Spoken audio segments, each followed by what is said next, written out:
Bonjour, Bruno de chez Davidson. Aujourd'hui, je vais vous présenter la Fat Bob 2014. Donc, comme vous pouvez voir, elle ressemble étrangement à celle de 2013, bien sûr, mais il y a quand même certaines améliorations qui ont été apportées, surtout dehors d'esthétique. Comme vous pouvez le voir, les entourages de phares en noir, le T supérieur inférieur en noir. Grosse modification, surtout, c'est les jantes. Jantes avant, arrière en noir, même taille de pneus, mais par contre, passé en noir avec un siglage Harley Davidson qui donne un look un peu plus sportif par rapport à avant et surtout beaucoup plus facile à nettoyer. Deuxième grosse modification d'ordre esthétique, c'est le réservoir. Donc on peut le voir, la bande en travers marquée à Davidson, là en noir mat avec le rouge en mat aussi. C'est un côté quand même assez sport, c'est un peu l'image qu'on veut donner de la moto.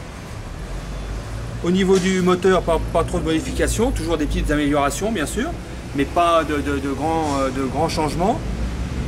Nouveau design de pot d'échappement aussi. Bon, pas plus de bruit qu'avant, mais un design quand même un peu revu. Nouveaux amortisseurs arrière. On peut le voir, là, c'est le même moteur, mais c'est à l'intérieur que tout a été modifié. La grosse modification, c'est la selle. Donc comme on peut le voir, la selle a été complètement revue, ce qui permet aux personnes d'un gabarit un peu moyen de mieux accéder aux commandes avancées. C'était un peu le problème souvent sur les Dyna, la pédale de frein était un petit peu loin pour ceux qui étaient un petit peu justes. L'autre grosse modification surtout, c'est le garde-boue arrière avec un feu rouge complètement revu et original par rapport à ce qu'on a l'habitude de voir d'habitude. Donc voilà, là c'est quelque chose de nouveau, on va dire. Ça plaît pas, mais ça a au moins l'avantage d'être assez original.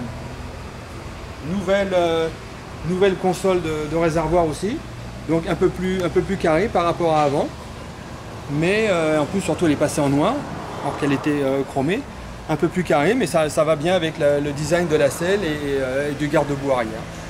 Voilà un peu les grandes lignes.